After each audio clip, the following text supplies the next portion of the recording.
Hello friends, इस video में हम लोग देखेंगे कि प्रोग्रेशन कितने टाइप्स के होते हैं। कितने टाइप्स के प्रोग्रेशन होते हैं, ज़रा सोचिए आप कितने टाइप्स के हो सकते हैं। आप कितने प्रोग्रेशंस के नाम जानते हैं। फिर उसमें से एक प्रोग्रेशन होता है अर्थमेटिक प्रोग्रेशन, इसके बारे में पढ़ेंगे और इसकी प्रॉपर्टीज़ देखेंगे।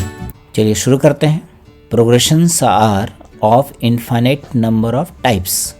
So there are infinite number of types of progressions. Some well-known progressions are AP, GP, HP and AGP. तो मैं इनकी डिटेल्स फटाफट लिख देता हूँ।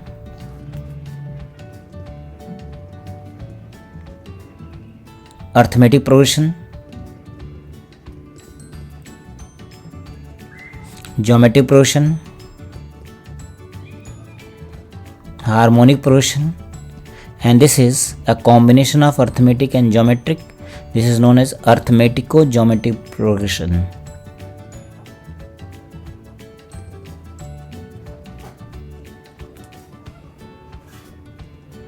तो अर्थमेटिको-ज्योमेट्रिक प्रोग्रेशन, तो पहले हम लोग इन 4 टाइप्स के बारे में पढ़ेंगे, फिर इससे रिलेटेड क्वेश्चंस देखेंगे। हम लोग क्वेश्चन साथ साथ में देखते जाएंगे। क्वेश्चंस इंपॉर्टेंट होते हैं बहुत सारे। हम लोग कुछ इंपॉर्टेंट क्वेश्चंस देखेंगे जो बहुत ही ज़्यादा पूछे जाते हैं एग्जाम में, और जिसको सॉल्व करने से आपको पूरी की पूरी सीरीज समझ में आ जाती है और उससे कितने भी टफ क्वेश्चंस आपसे क्रैक हो जाएंगे। तो चलिए फिर इसमें हम लोग अर्थमेटिक प्रोग्रेशन देखें। So what is arithmetic progression? अगर हम इसके डेफिनेशन की बात कर रहे हैं तो मैं डेफिनेशन फटाफट लिख देता हूँ। So this is definition of arithmetic progression.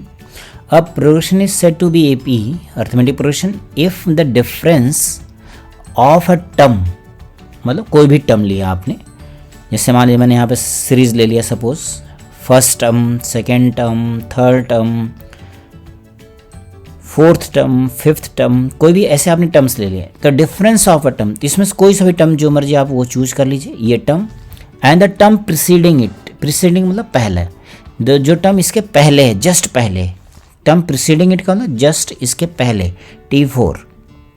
This is constant through out the progression, मतलब जब भी हम ये डिफरेंस करेंगे तो क्या होना चाहिए, कोई कांस्टेंट आना चाहिए।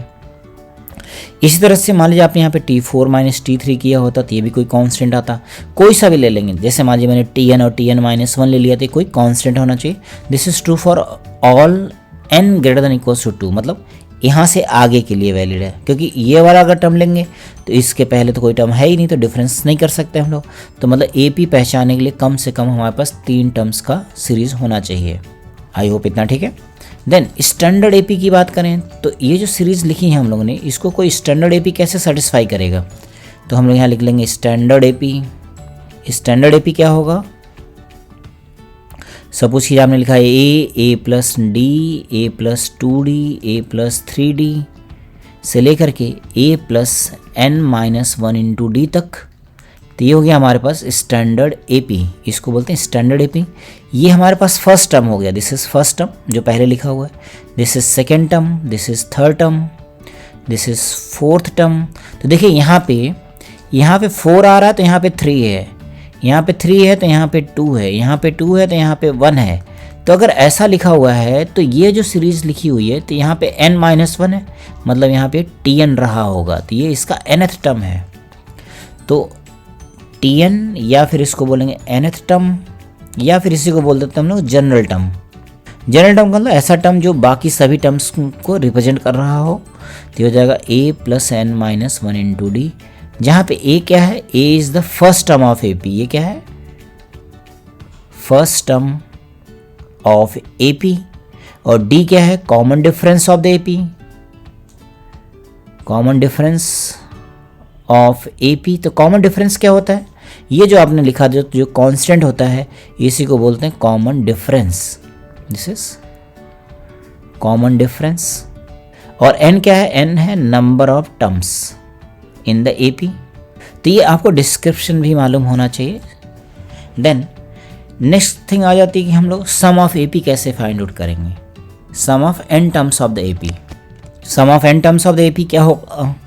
सपोज कीजिए आपने सम ऑफ n टर्म्स लिखा, A plus D, A plus 2D से लेकर के हमने लिख दिया a plus N minus 2 into D, तो एन माइनस 1 टर्म हो गया, फिर आखिरी वाला टर्म लिखा a plus N minus one into D, nth term हो गया। अब इसी सीरीज को फ्लिप करके उल्टा लिखेंगे हम लोग, फिर से ऐसा लिखा, जो आखिरी में था उसको पहले लिख दिया a plus N minus one into D, फिर जो सेकेंड लास्ट था उसको सेकेंड बना दिया a plus N minus two into D, फिर जो थर्ड लास्ट था उसको थर्ड बना दिया a plus N minus three into D, फिर यहाँ पे ऐसे चलते गए, फिर आखिरी में यहाँ पे क्या लिख देंगे a प्लस डी, और यहाँ पे आखिरी में लिख देंगे a। जरा इसका सम कर लें, तो इसको हम लोगों ने सम कर लिया। सम करेंगे तो क्या मिलेगा, यहाँ आएगा ट्वाइस ऑफ एस एन। अब देखिए जब ये वाली चीज़ और ये वाली चीज़ ऐड होगी तो क्या बन जाएगी, 2a plus N minus one into D, ये इन दोनों का सम हो गया। अब इन दोनों का सम लिखें, इन दोनों का सम लिखेंगे तो क्या हो गया, देखिए a और a मिलके बन जाएगा 2a, और n minus one N minus two D और d मिलके क्या बन जाएंगे n minus one into D. तो ये तो पहले वाले के बराबर ही आ गया। ऐसे ही मान लीजिए इसका और इसका सम लिखें तो ये भी वही आ जाएगा 2a plus N minus one into D. इस तरह से आखिरी वाले का भी सम लिखेंगे तो कितना आ जाएगा, 2a plus N minus one into D. अब ये कितनी बार लिखा हुआ है, ये कितनी बार लिखा हुआ है, कितने टर्म्स थे इसमें, n टर्म्स थे, तो ये कितने टाइम बार लिखा हुआ है, n टाइम्स लिखा हुआ, तो इसमें कितने होगा n टर्म्स। अब मान लीजिए मैं आपको बोलूँ 1 प्लस वन प्लस वन 3 बार ऐड करना तो हो जाएगा 3 इंटू वन मतलब 3। मैंने बोला 2 2 2 3 बार ऐड करना है तो कितना हो जाएगा 3 इंटू टू। ऐसे ही ये जो नंबर है ये कितनी बार ऐड हो रहा है, n टाइम्स ऐड हो रहा है, तो इसकी वैल्यू कितनी हो जाएगी, n times of this number. तो क्या लिखेंगे इसको, this is n into 2a plus N minus one into D, ये लिखेंगे। तो यहाँ से सम ऑफ n टर्म्स आ गया, that is n by two 2a plus N minus one into D. अच्छा अब ये तो फॉर्मूला है, आप इसको इस फॉर्म में भी याद कर सकते हैं। कोई दूसरा फॉर्म हम लोग क्या लिख सकते हैं इसका, इसको ऐसा भी लिख सकते हैं n बाई टू, यहाँ पे लिखा मैंने a plus N minus one into D. तो ये सीरीज का आखिरी टर्म था, तो इसको लिखेंगे number of terms divided by 2 and first term plus last term, तो फर्स्ट और लास्ट का सम, ये हो गया। तो ये फॉर्मूला है, दोनों ही आपको याद रखना है। Then properties of AP. Now properties of AP, if each term of a given AP is added, subtracted, multiplied और डिवाइडेड, मतलब कोई एपी दिया हुआ था उसके हर एक टर्म में हमने कुछ भी ऐड कर दिया, सब्ट्रैक्ट कर दिया, मल्टीप्लाई कर दिया या डिवाइड कर दिया by a non zero constant number, तो जो प्रोग्रेशन मिलेगी वो भी क्या हो जाएगी, एपी। जैसे मान लीजिए मैं एग्जांपल की बात करूं, सपोज कीजिए आपके पास एपी है, एपी ले लिया मैंने 2 4 6 8 10, ये एपी है। इस एपी में मैंने कोई नंबर ऐड कर दिया, मान लीजिए मैंने इसमें k ऐड कर दिया, तो 2 प्लस के 4 प्लस के 6 प्लस के, ऐसा करके लिखेंगे 8 प्लस के 10 प्लस के, ऐसा लिखा आपने, तो ये भी क्या होगी, एपी होगी। क्यों, क्योंकि आप इन दोनों का डिफरेंस देखिए कांस्टेंट आ रहा है, अभी भी 2 आ रहा है, इसका डिफरेंस अभी भी 2 है, इसका डिफरेंस अभी भी 2 है, तो ये एपी हो गई। सेकेंड हम देखें, the progression obtained by terms of an AP which are at equal distance with each other is also AP. जैसे मान लीजिए ये आपको एपी दी हुई है, अब आपने सेकेंड टर्म उठाया, फिफ्थ उठाया, तो इन दोनों के बीच में गैप कितना हो गया, 3 का गैप है। इन दोनों के बीच में कितना का गैप हो गया, 3 का गैप हो गया। यहाँ पे गैप कितना हो गया, 3।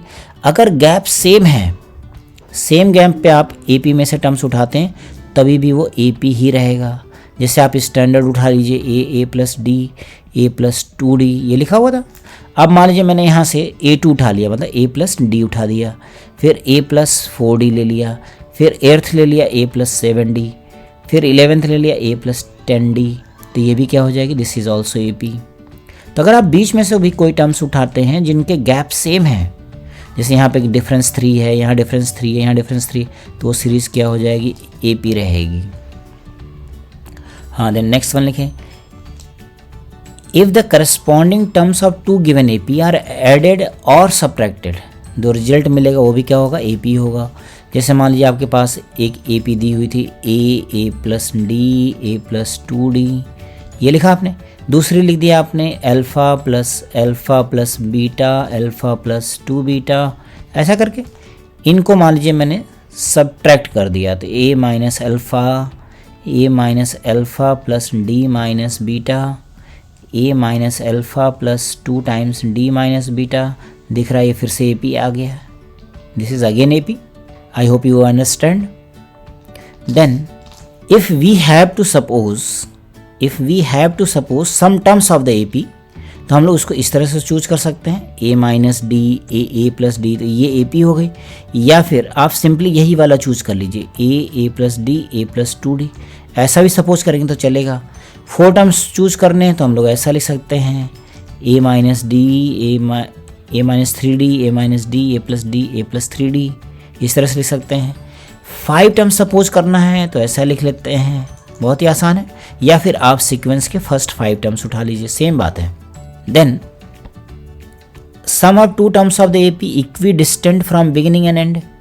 जैसे मान लीजिए आपके पास ये AP दिया हुआ है, आपको दिया हुआ है AP A1 A2 A3 AN, तो कह रहा है sum of the terms of AP equidistant from beginning and and, मतलब A1 प्लस AN, इसका जो सम होगा वो A2 प्लस AN माइनस 1 के बराबर होगा।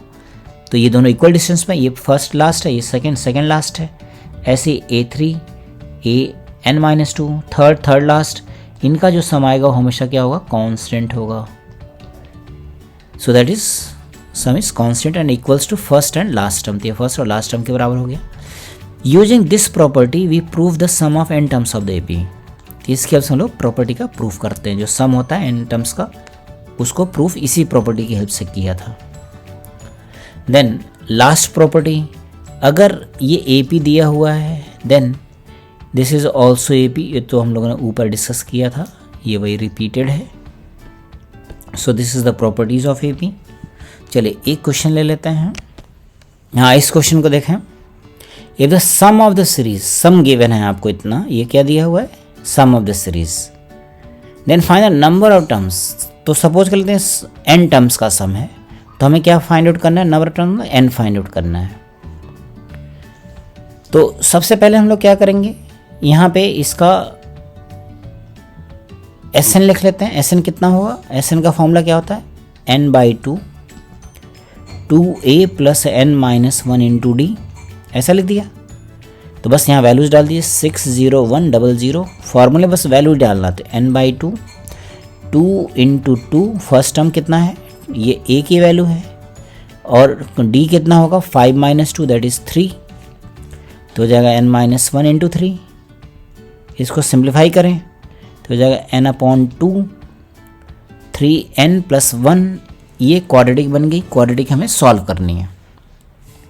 सो this is 3n square plus n, ये अंदर n मल्टीप्लाई कर दिया और 2 उधर मल्टीप्लाई करके इधर साइड में लेके आ गए, तो हो जाएगा 0 0 2 0 1 1 2, ये आ जाएगा।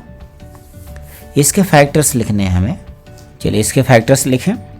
तो फैक्टर करने के लिए हम लोग पहले इस नंबर को मल्टीप्लाई कर लेंगे। तो लिखा मैंने 3 इंटू 120 इंटू 200। इसके फैक्टर्स लिखे तो 3 इंटू, ये हो जाएगा हमारे पास 120 एंड या फिर पहले इसमें से 100 अलग कर लें हम लोग। तो ये 1202 इंटू 100 कर दिया, तो ये हो जाएगा 300। अब यहाँ से 2 से इसको डिवाइड कर लीजिए, कितना हो जाएगा, तो एक 2 और बाहर निकालिए तो हो जाएगा 600 इंटू 601। तो ये इसमें ब्रेक हो गया, देखिए ये जो n है इसको ब्रेक करके लिखेंगे, 3n square plus 601n minus 600n minus 120 200 equals to 0। तो पहले तो मैंने यहाँ से n कॉमन कर लिया, तो आएगा 3n प्लस 601 माइनस यहाँ से कॉमन कर लेंगे हम लोग 200, तो यह आ जाएगा 3n प्लस 601, ऐसे कॉमन कर लिया। तो n की 2 वैल्यूज आ गई, एक आ गया माइनस 601 डिवाइडेड बाई 3, ये तो पॉसिबल ही नहीं है। दूसरा आ जाएगा n इक्वल्स टू 200, तो यही आंसर हो गया। तो इसमें कैलकुलेशन थोड़ा सा डिफिकल्ट था friends. Okay friends, arithmetic progression पे हम लोग नेक्स्ट वीडियो में भी क्वेश्चंस लिखेंगे, तो नेक्स्ट वीडियो जो होगा वो पूरा क्वेश्चंस का ही होगा। Thank you friends.